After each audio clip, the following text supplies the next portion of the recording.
Hi everyone, welcome to Rafael at Home again. My name's Sterling Hedgpeth. I'm the programming manager for both the Docklands Film Festival and the Mill Valley Film Festival.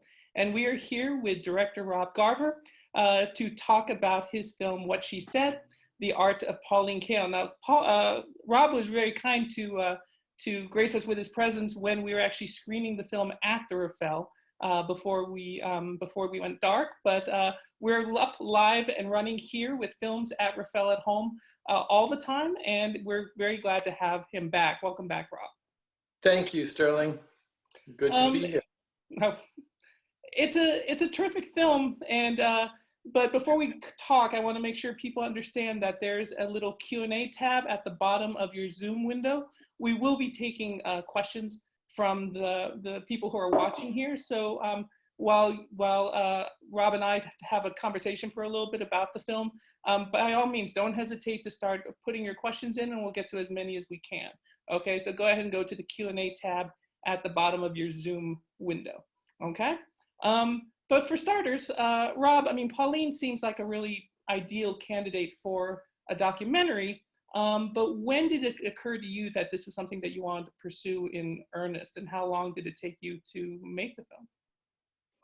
It took me about 4 years from the time I began to work on it until our premiere in Telluride in late 2018. But the idea really,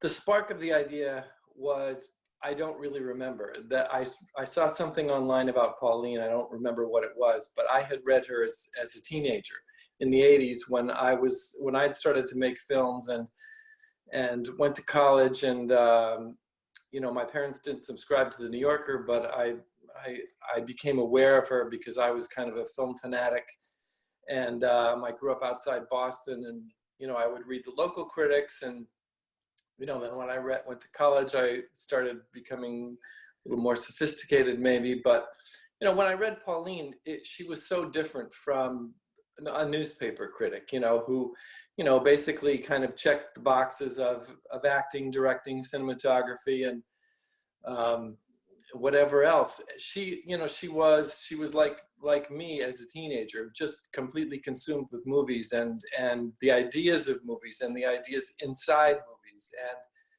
And you know, the subtleties of it, and you know, things that I myself were just becoming aware of. And you know, she was a middle-aged woman, and you know, when I found that out, it was, you know, kind of amazing, because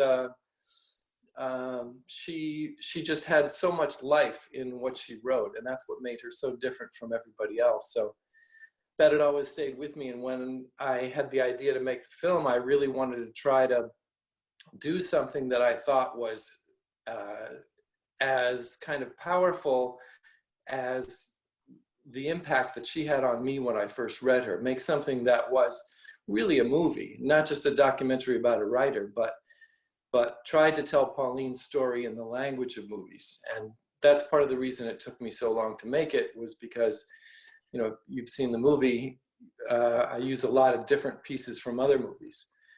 And, you know, I thought that was the best way to capture her unique voice. And really, you can't capture a writer's voice unless you're sitting there quietly by yourself, reading somebody and absorbing it. But with a movie, I wanted to try to capture the, you know, the externals as much as possible, because you know, when you write a book, you're writing in, your creativity is internal, and the impact is largely internal on the reader. But when you're making a movie, it's all external. And fortunately, Pauline had as many of those qualities as she did just the internal quality of being a great writer. I mean, she was also funny. She was also very, very entertaining. She also had this great sense of rhythm in her writing, and those translated really well to the movie. I mean, I think you could probably assemble a movie with nothing but a sequence of blurbs from her different reviews. I mean, she's so unmistakable and so distinctive and so fun to read, even if you completely disagree with her. What was your editorial process in terms of selecting this incredibly massive collection of reviews. You know, she had many books published of her collection of reviews, as well as the Decades at the New Yorker. What was your process in terms of selecting the ones that you felt best highlighted as an aspect of her critical perspective, or maybe something that dovetailed nicely with some of the clips that you wanted to use? Well, I mean, the first job I had was to go through her writing, and I really thoroughly went through her first 5 or 6 books, which I really felt were her strongest writing, and that's when the movies were the strongest. You know, all the way from the 50s when she started writing and broadcasting to really the 80s, and she retired in the early 90s. But those first 5 books kind of took you up to about the early 80s. And so I went through them, and I just kind of broke everything down. I just found all the pieces that I really liked, or that I thought really showed who Pauline was as a person. And that's what made her a distinctive film critic also, is that her writing was personal. She wasn't the first one to do it, but she was the first one to really make it something that was central to her writing. You know, she would write about how she felt in an audience when she was watching a movie, and the social aspect of movies, and how she felt when she could tell that the crowd around her was really all in for a film, and she just didn't buy any of the bullshit that she thought that particular movie had. So it was things like that. And you know, I broke down kind of her writing into these categories of actors: Pauline on actors, on directors, on specific movies, great insights, humor, and then personal things that were very specific to her. And you know, she had a lot of famous, you know, kind of high points and low points in her career, like the Last Tango review, her love of De Palma, the Showa review, her early Circles and Squares. Oh, Circles and Squares. Circles and Squares, the Andrew Sarris piece about the auteur theory. And so I knew I wanted to include those, and Raising Cain also, which was controversial. So, but the thrust of really why I made the film was because I wanted to get this feeling that I had when I read her out to the audience in this movie. And so my movie is, you know, largely, I think it's her story, her biography, but it's also her writing, and it's big doses of her writing. And you know, I picked the things that I thought were especially good. Some very, you know, obviously funny things and sharp-witted things. The thing about her was, you know, that she was a great long writer, and she wrote these long pieces in the New Yorker, and she wrote long pieces before she was at the New Yorker, and she lost jobs or didn't get jobs because of it. And she was really thoughtful. She, you know, she's more known, and maybe my movie shows off more her wit, but she had that too. But you know, a reader, someone who never read Pauline wouldn't get a great sense from watching my movie that she was a great long writer, thoughtful writer, and could write a beautiful essay. And if they haven't read her, I would really suggest going back to try to find the Bonnie and Clyde piece that she wrote, and the piece on Citizen Kane called Raising Cain. Right. And it just shows what a great thoughtful writer she was, and how she could touch on so many different aspects of an idea or a movie in her writing. Right. You also, in addition to a ton of excerpts from her work, you accessed a treasure trove of interviews, whether things that were on the radio or definitely on television, and other types of conversations that she had. What was that like, digging through those pieces? Yeah, it was great to find all that stuff, because I wasn't familiar with any of it, really. I mean, I knew her from the New Yorker, and I didn't know about her history and her life before I started this. And you know, she really was a kind of performer on the radio, on San Francisco radio, KPFA in Berkeley. And you know, she kind of fell into a job, and she was a guest on a program by another writer who from San Francisco. And I had the same question when I was there in person, and I forgot his name also. But anyway, he was a writer. He hosted a show on KPFA. I think his first name was Wesley, or beginning with W, but he ended up committing suicide, jumped off the Golden Gate Bridge, lost his show. This was in the mid-50s, I think. And then Pauline was asked, after being a guest on his show, to do a regular segment on movies. And that's how she kind of started developing her voice and writing reviews of movies like Hiroshima Mon Amour, you know, American and foreign movies from kind of the late 50s on. So, you know, it was finding those pieces was great, because you know, it showed her kind of in her prime, and she was a late bloomer, so she really didn't start writing about movies until she was in her 30s, and didn't kind of find it, even though she'd already, you know, had a love of movies and literature up until that point. But as she said herself, that was the first thing that really sold for her. She had tried different kinds of writing.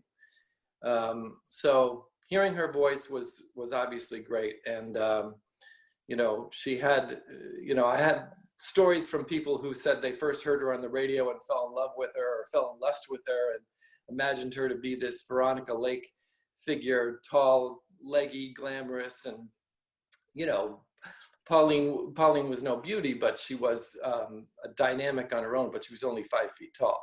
But, you know, so she wasn't, her radio voice, I think, gave people a real, you know, desire to find out more about her. And, you know, that was something that she developed, you know, her speaking voice and her writing voice. Well, I think what I like so much about the interviews is that you could tell that her writing style wasn't just a construct, because she spoke just like that extemporaneously too. She was very quick on her responses. I mean, that was always something that was, you could tell that it was authentic, that it wasn't just a persona she was crafting, that it was really her always being her. So I think that was really great. At what point did you start exploring the possibility of talking to other critics or talking to filmmakers, and how did you go about choosing who you wanted to interview? And was there anyone who maybe you interviewed that didn't get included in the final cut? Yeah, there were, I think we did 42 or something total interviews, and there's maybe 30 to 35 in the film. But there were a few people. Alan Barra was one. He's a writer. He's written for Slate, and he was a friend of Pauline's, and he was more known for sports, but he's written on culture as well. But he was a good friend of Pauline's.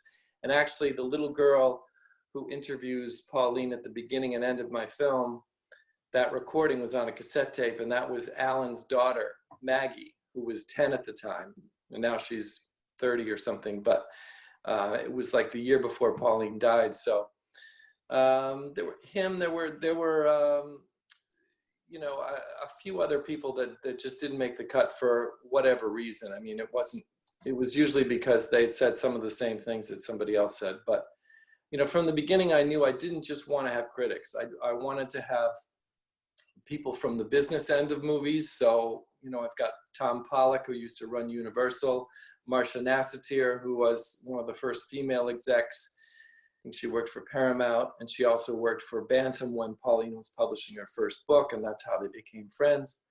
And then also Carol Baum, who is still a producer, and she was a friend of Pauline's. So, you know, and I have two playwrights, Christopher Durang and John Guare, who knew Pauline casually. And, you know, I had a couple people who worked in her Cinema Guild Theater in Berkeley on Telegraph Avenue. One guy who was a ticket taker. And then, of course, Gina, you know, and that was my big coup, because Gina didn't want to participate in the film originally. And I don't think she even really wanted me to make the film. But, you know, I tried to get her to trust me, and a couple years into it, you know, I showed her a rough cut, and eventually she shared some photos and then these great home movies, which she had never seen herself. And we sat down and watched them together, and then she sat down for an interview. So, you know, Pauline was a person who was just very gregarious. She wasn't a typical writer. She wasn't introverted. She was very extroverted. She had people over her house. She would, if people were there, she would make a stew or something and say, everybody, you know, come. She was like a typical Jewish mother in a way, I guess, because, you know, she was very social and gregarious and always talking and always on the phone. And so I wanted the film to reflect that she knew a lot of people, and she was a social being, and you know, she had great friends, and she made some enemies, and you know, she lived a full life. In talking to so many people and doing so much research on your own, did you discover something that you weren't expecting to discover about an aspect of her career or an aspect of her personality, or maybe some of the unique things she stood for, or maybe some of the contradictions that she stood for as well? Yeah, I mean, the big thing was that I had no idea that she had all of these other jobs in order to make a living and support her daughter. And as a single mother in the, you know, basically in the late 40s and 50s, very difficult. And she never gave up, and she never gave in. And, you know, I have a scene in my movie, and I use a clip from The Apartment to show Jack Lemmon getting promoted, and he's being led into his office, and the guy is painting his name on the office door, and he's brimming with joy because he's been promoted at this big company. And you know, I found this piece that Pauline spoke about in an interview where she says, you know, I worked all these jobs, and I got a job as a copywriter for an advertising agency. It was a good job, and the day that they put my name on the door, I knew that I had to quit, because it would mean giving up my dream and my goal of being a writer. And so, I mean, that was something that really, to me, cemented everything that I'd already found out about her. And, you know, it really shows the kind of person she was, maybe for good and bad. I mean, she had a daughter, so it couldn't have been easy to give up money and security of a job like that. We've got a question or two here. Let me see. Was it difficult getting the rights to all these clips? What were some of the licensing hoops you had to jump through? Yeah, well, if I had to get the rights to all the clips, I would not have been able to make the movie. The truth is, the archival interviews I had to get the rights for, and that, you know, they're very expensive. But the film clips themselves, I used on the basis of fair use, which is an aspect of the copyright law. It's not a law, it's a guidance, and it basically says that if you are using a piece of copyrighted material, like a clip from an old movie, if you're not using it for its own entertainment value, but you're using it to make a new point or your own point, or show somebody else's point of view through using that piece, then it qualifies for fair use. But I went through a very good law firm, and you know, I had to make a log of every single shot that I used down to the frame, and I was advised to, you know, cut some of the clips that they felt were too long, and then I had to get a letter of a fair use, a recommendation letter from the law firm, and also, of course, have insurance. And so, but that whole guidance of not using something for its own entertainment value was actually perfect for me, because one thing that I really wanted to do when making this film, and I knew I was going to use a lot of clips, is never use something for its own entertainment value, because I wanted the audience to be in Pauline's head and to feel what she was feeling and thinking about a movie. Not, in other words, if I'd used the theme from The Godfather, you know, people would immediately go into that world of The Godfather. And I used a piece of classical music for that scene. But the idea was to give the viewer a sense of what she was writing about, but also to, whether or not you agree with Pauline on that particular movie, to be in her corner for that scene. Right. Let's see. Here's another one. I read Pauline Kael for many years in the New Yorker, and she opened my eyes in many ways, but she also seemed scary and intimidating. Did you end up liking her, admiring her? What was your takeaway in terms of just the kind of person that you think she would have been around you, I guess, just because that's always going to be a very personal take. Yeah, I don't know, really. It's hard to say. I definitely admire her, but she was a tough woman, and she was tough personally, I think, with people. And I mean, she said to Jaime Manrique, who's in my film, if you didn't like the same film that she liked, you couldn't be her friend. And I really wouldn't go that far with my own tastes, but I do admire her for that. I think, I think I understand Pauline, because she was just so all in for what she was doing. And she really believed that she knew best. And that, I mean, somebody asked her once, there was a famous story I wasn't able to include in the film, but she was at a dinner in New York with Sidney Lumet, the director, and Hirschfeld, the famous caricaturist artist. And I guess the conversation about what the purpose of a critic was the subject of the conversation, and it kind of got heated, and Hirschfeld sort of got upset and said, well, what do you think the job of a critic is anyway? And she looked at Sidney Lumet and said, my job is to tell him what to do. So what can you do with that? That's somebody who really believes in her stuff, and I applaud her for that.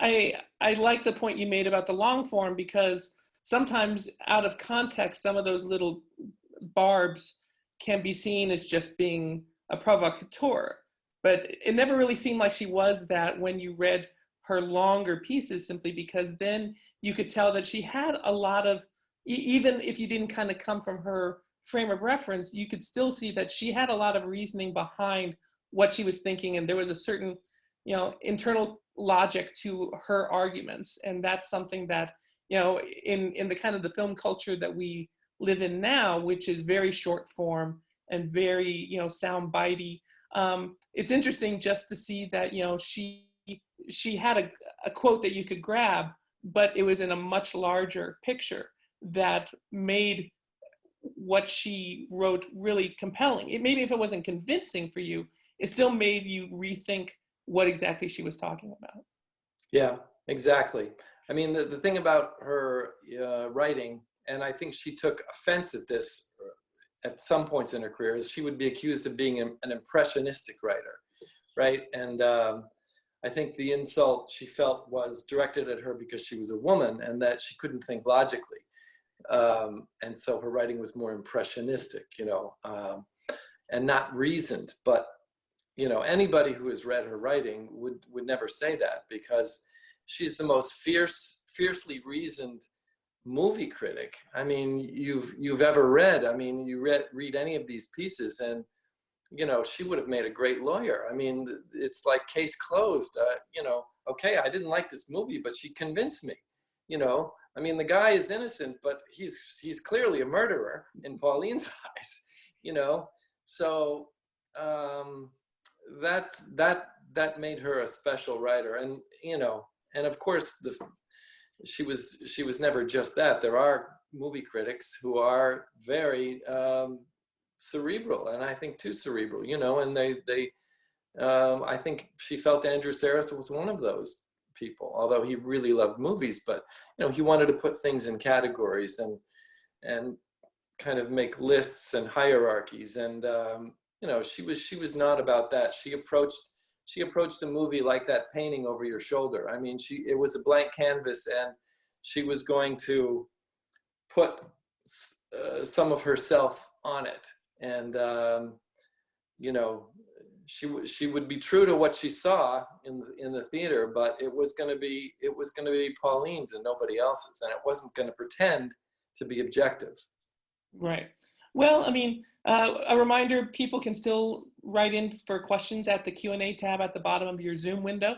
I think there's a fundamental honesty about being emotional, because we're all emotional about our reactions. And I think she honed in on the hypocrisy of mostly a male establishment who thought that somehow being empirical meant that you divorced emotion from your film going experience, when it's really impossible to do. And most of the times people who are defending a film are defending the emotion that brought up for them, and then they just have to figure out their way to logically explain it, when she didn't feel like she kind of had to. I mean, she still would, but she was very, very honest about just the fact that she had a very emotional reaction. And I think she was maligned that way, because then that translates to quote unquote a feminine reaction. But she was just being more honest than I think what most critics were being at the time. No, I agree with you. And I think, you know, she was famously known for only seeing a movie once. And I don't know if that's included in my film, but I think I didn't, but she's famous for that. I mean, people who've read her and know her, she was famous for saying, I only see a movie once. And there was a reason for that. It wasn't because she was a snob or, you know, she was trying to be special. It was because she really felt that seeing a movie, as a critic, you are trying to convey your experience of this movie, and that's what she did. It wasn't about thinking about it, you know, from different angles and from a different experience that a second viewing would be. It was, this is my initial reaction. This is what I felt. Maybe it would have changed in a month or a year if she'd seen something again. But you know, this is the record of my experience of this movie on that day. And you know, she was attacked, I think, for her Last Tango review, because a lot of people thought that movie was kind of not what she thought it was. And she was in love with it, but she was in love with it on the day she saw it. Maybe she was in lust with it, not in love, but you know, that was her experience of the movie. One thing, Rob, we can see the television behind you a little bit. If you can move your camera over just a little bit, just because it sounds like it's getting a little distracting. Well, I mean, Pauline was also notorious for kind of bragging, even if it wasn't always true. She kind of bragged that she never saw a movie more than once, that her initial impulse reaction was the most honest one she could give. So even if she saw a movie more than once, she kind of almost hated to admit it. And that was her way of kind of sticking to her guns as well. Yeah, I mean, maybe, but I really think she didn't have any interest.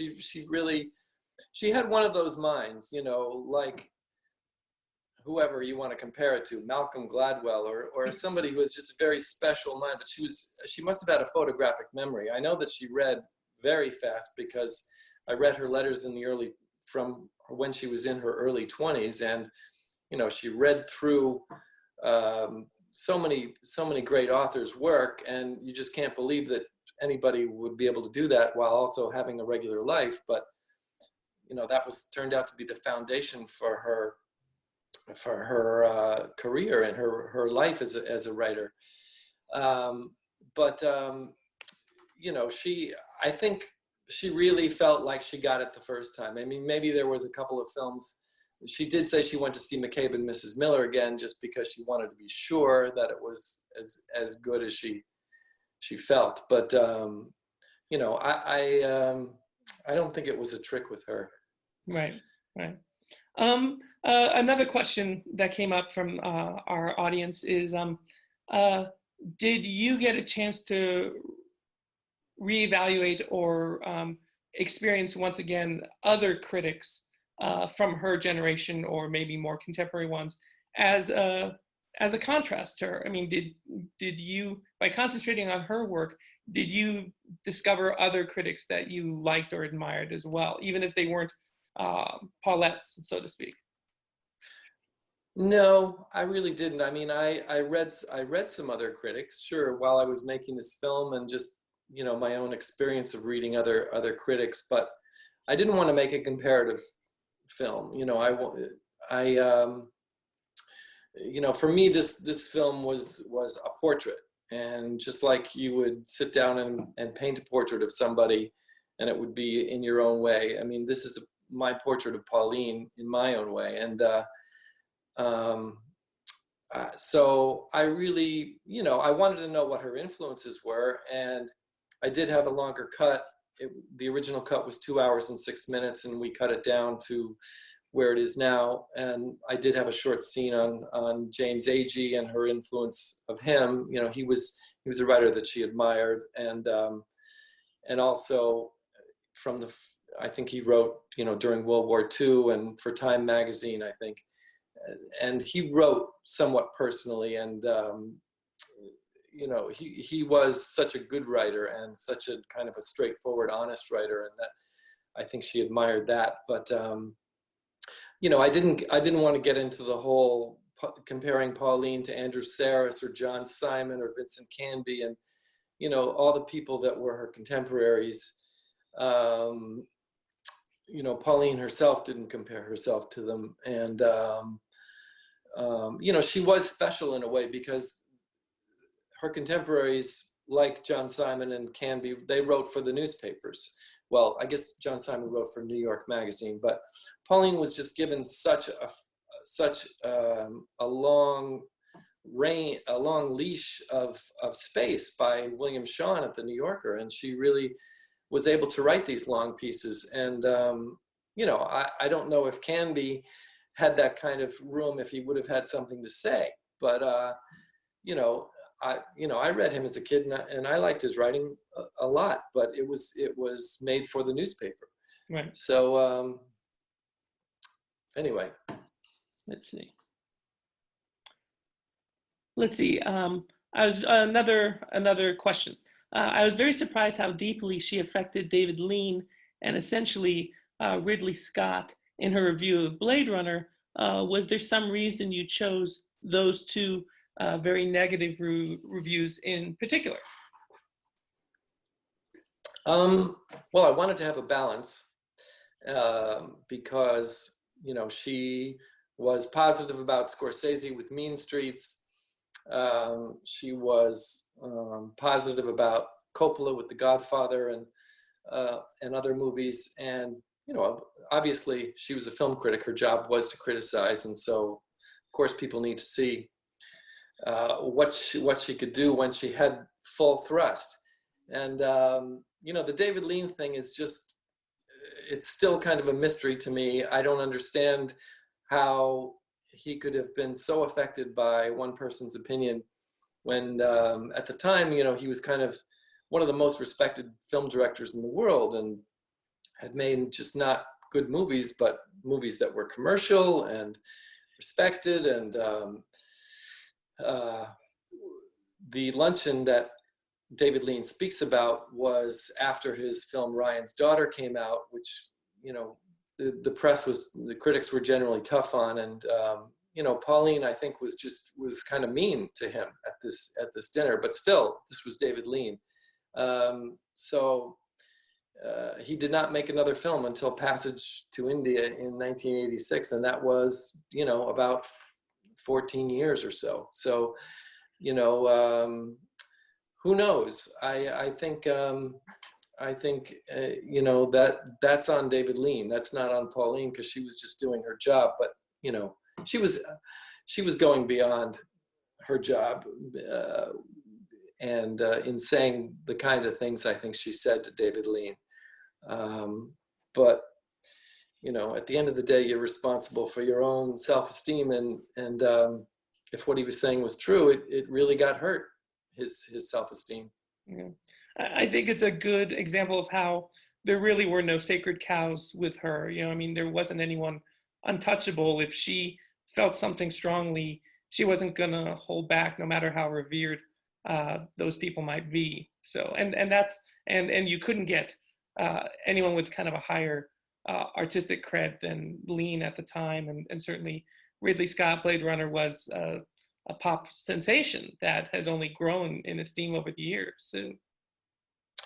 Yeah, but I mean, if you read what she wrote about the movie, I think you know, for me, some of what she says rings true. I was never a huge Blade Runner fan, but I mean, I admire that movie just because of a lot of things. But it was the same with 2001. I think she didn't see the good things in it, you know.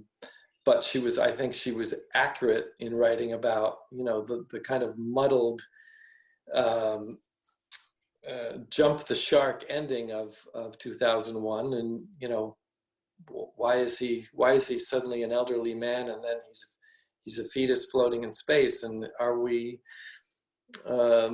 supposed to go along with you on all this, or just be mystified and impressed? And, you know, I'm paraphrasing, but that was sort of her attitude on 2001. Yeah, and that was a pretty common reaction. Both those movies were really, for people who really loved them, they were really undervalued by the critical community at the time, and time has been very good to them over the years. I think probably because in both cases they've both been massively influential to filmmakers who saw them when they were young as well. Yes, absolutely. So what would you, a reminder again, if anyone has any Q&A questions to ask, go ahead and put it in the Q&A tab at the bottom. Given the fact that, you know, it's such a very fractured critical culture now, you've got everyone who's sort of a critic, and so many different platforms and so many different outlets by which people express their opinions or devalue others. Excuse me. What do you feel was her lasting legacy in terms of her courage, the fact that she was such an important voice when so many voices were underrepresented at the time, but also just kind of her legacy in terms of language and how we see movies differently than maybe before her? Well, I mean, I think her legacy is in critics that are working now, like David Edelstein and Owen Gleiberman and Michael Schragow. You know, they're happy to be called Paulettes, I think. And, you know, I don't think they're all very good writers and serious writers, and I don't think any of them really deserve that label, because it implies that you're, like Mike Schragow says in my film, it implies that you're taking Pauline's own point of view and sort of laying it over your own, and not thinking for yourself. But, you know, as David Edelstein says, he was a Paulinista, not a Paulette, meaning that he used what he learned from her in his own work. And, you know, I think that Pauline's approach to that kind of writing, that, you know, and Tom Wolfe in journalism, and Norman Mailer to some extent, you know, of putting yourself in the story. You know, I think you could maybe make a comparison with Pauline to movies, is that she put herself in the movie, and she used the we, right? She used the we, and you know, we really feel this, and we see this. You know, maybe you're not included in that we, if you're not on board with her in that movie, but that wasn't the point. The point was she was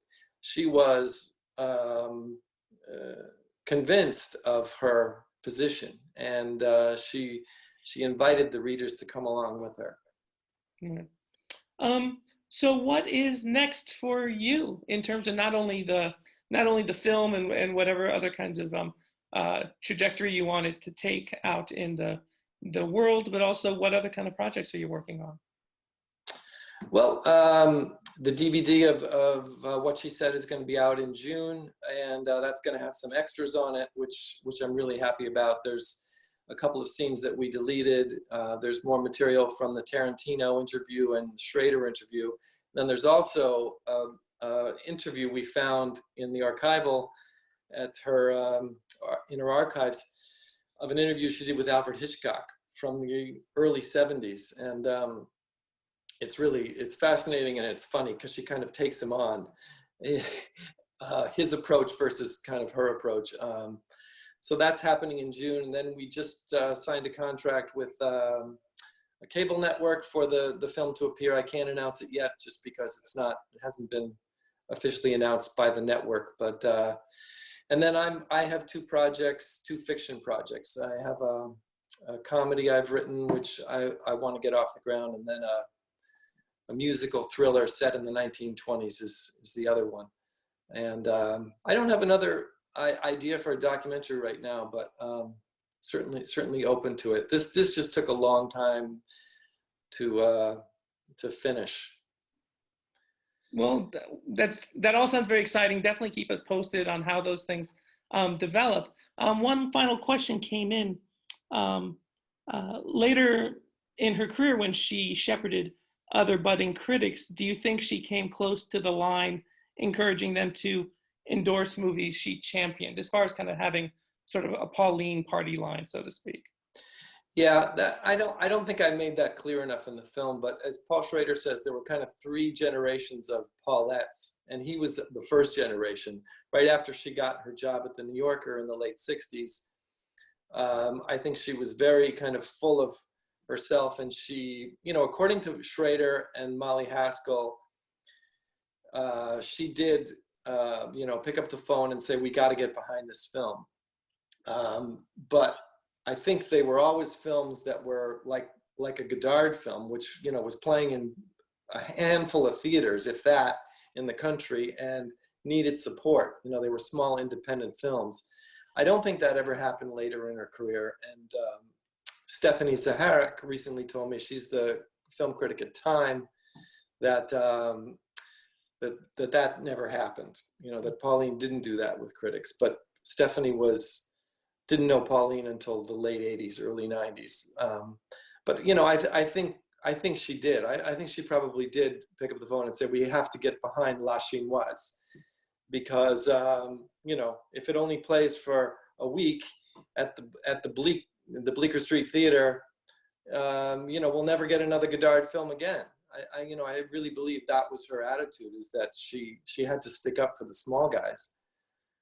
Right, and because of national magazines, a lot of people would be reading about movies they had no hope of seeing if they weren't in some kind of metropolitan market at all, which made him both enticing and also frustrating, because you actually had to visit a cinema and there was no prospect of it ever having a second life in some other kind of commercial aspect.